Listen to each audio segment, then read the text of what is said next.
Okay, here we are. Thank you for that great big thumbs up, Mark. That was a really helpful sign. You are on air. Here we are, going deeper. Thanks for joining us today. And Mel, thank you so much for that message this morning. That mattered to you, didn't it? Absolutely, yeah. What was going on?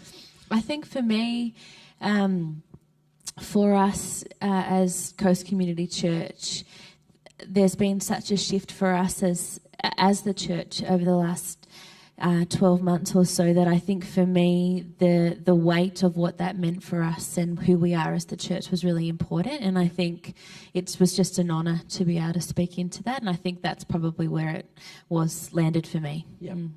So what in particular, so when you're talking about, you know, what we've been talking about and what that means for us, how are you getting your mind and heart around the specifics of that? What is it? Yeah. Could you describe what that is? I think it is about being able to be connected to our King, and in that connection that we are a part of his church, and his church has a purpose in order to make his ways and his kingdom known. And I think for me personally, the shift that we have been talking around, that we are the church, that we as the people of Coast Community are the church, has been the most significant shift in my own thinking. So being able to speak about that this morning is probably where it got me in my own heart, because it was a recognition of what Jesus has done through his death and resurrection has meant for me personally. I guess we always go ourselves first, don't we? And then for us as a community. And so to see each and every individual person in the room this morning, and knowing that there are people at Bensville and people online, that each and every one of those people are included in this, and those yet who don't yet know him, was big for me. It is significant, isn't it? And I think that it's almost one of those things where there almost has to be a revelation. We can read these scriptures, but I think that there's a transaction that actually happens, some sort of a spiritual transaction that we recognise in a deep place, that by his Spirit that we are connected. Yeah, and I think in you saying that it's not a passive recognition, it's an active one. So me being able to be actively aware of the choice that I made to follow Jesus because of what he has done for me, and then what does that mean, I think is something that probably for the rest of our lives we will be trying to reconcile and wrestle with, of what it looks like day to day. That's right. I really appreciated that you were joining together our context and the Ephesian context. So you were talking about what was written for them then and for us now. And we have to think about it to try to get in touch with just how significant that was for Paul, what Paul was saying and who he was saying it to. So Paul, a Jew, who for all intents and purposes, his entire training and life had all been about the ins and the outs, the exclusion. This is Jews and it's not you Gentiles. And now there's been this incredible revelation from Christ directly to Paul, and now his entire life and ministry turned upside down, and now preaching reconciliation to the outsiders.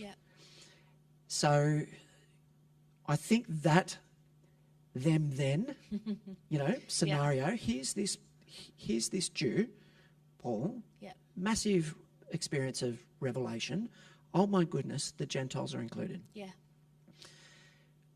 Where does that land for us now? How can we think about how monumental that gospel of inclusion was for them then? To us now carrying that gospel of inclusion here and now. It's a good question, Jeff.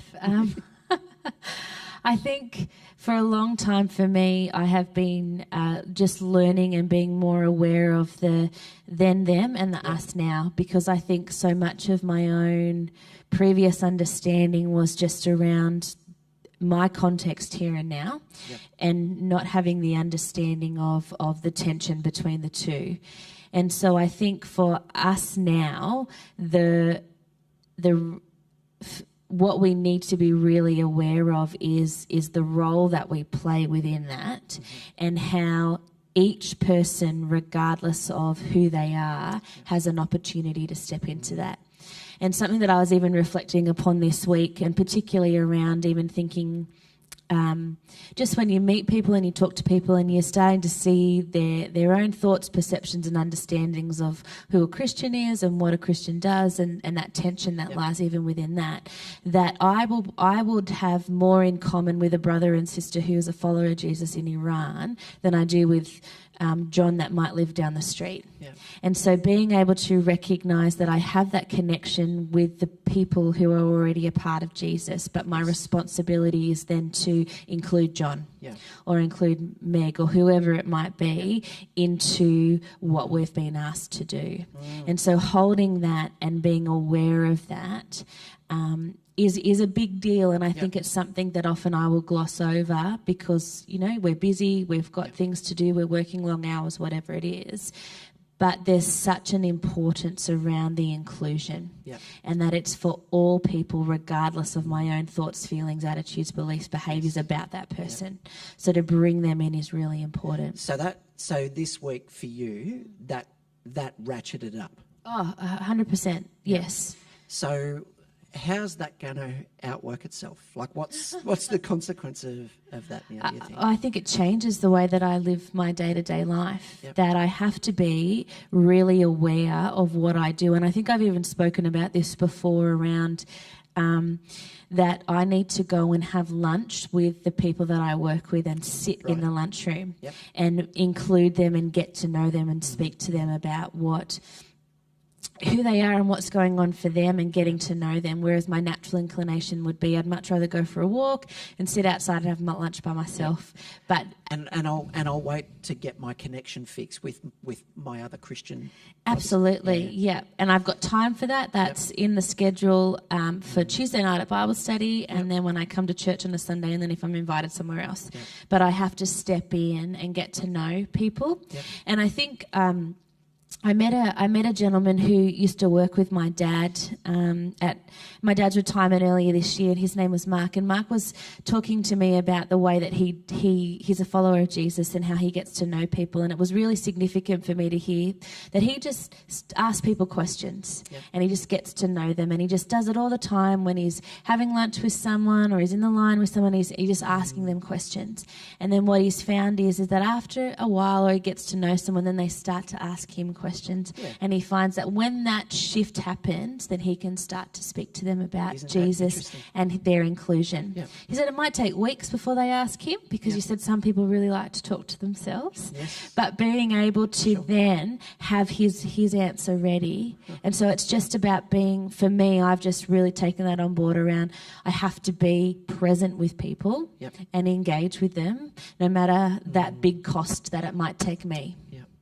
So it's interesting. You're talking about, if we think about our discipleship model, the tree with the roots and stuff, and so I can see that there's a truth, that there's a core belief that's being affirmed about the inclusion of others. That you are a carrier of this good news, but there's also a practice that's required, and that practice is one of being present, placing myself in those situations, and then potentially the practice of just asking appropriate questions.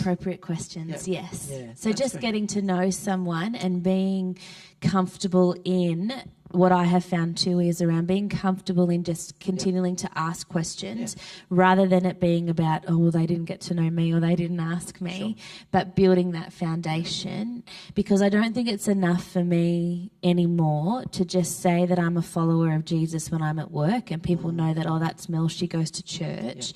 But if there's nothing that looks different than just the fact that I've said, what'd you do on the weekend? Oh, I went to church. If I'm not stepping in and getting to know others and really being about the inclusion, I'm not quite sure I'd hit the mark previously than where I'd like to hit the mark now. And it's going to take practice. Lots of practice. Being deliberate. Yeah. There's that saying, don't try to be interesting, just be interested. Yeah. And I think it's that idea, isn't it, where I Lord, cultivate within me a Yeah. desire just to be interested in who I'm with. Yeah. Yeah. And I think the big thing for me, and I think what I've probably really at times prided myself on, is being like, I'm not judgmental. And I think in the work that I do, it's just expected you don't show judgment. But I think even when I get to know people, I've recognised and I've realised that there are little judgment that keep popping up in my own heart. And so just being aware that, and I think through that, particularly when we talked in the message passage today about the exile, the migrant, the alien, that often that the difference, and I think, well, that's weird, like they believe that, or and a label. yes, yeah. And so being aware of that and continuing to ask questions around someone's own journey of faith or where they've come from, but being intentional. It's really significant even just to have that mindfulness of, I've just categorised somebody. I've had an assumption. Just the being mindful of that. Final question. Yes.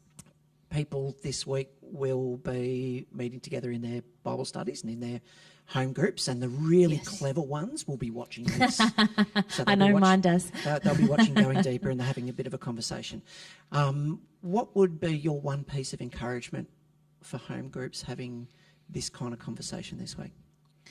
I think my encouragement would be for people to maybe unpack together where they might be able to start to step into building relationship with other people, and to maybe together share where those places might be, and for each of us to pray about that together so that we have the courage to do that, and we also remember to do that, because I think that's the biggest thing. We have the revelation, but if I'm busy going from place to place and I don't remember to step in, or someone I'm seeing they're sitting there and they're having their coffee, and hey, how you going? Nice to see you today, and keep walking. That remembering to step in would be really important. That's good. Remember. Remember. And we also do need that courage. Oh, absolutely. Yeah. Some great things to talk about this week. So please do that. Reflect on this passage of Scripture that we've spoken about today. Like, it really is quite... I don't think we can get our arms around just how significant what it is that Paul is talking about in today's passage. So thank you so much, Mel. Really appreciate what you brought to your preparation to that message today, and and thankful to the Spirit, because He's been doing a work in you in the midst of that, which He often does when we're being asked to engage in this way. So thank you. Have a blessed week. We'll see you soon.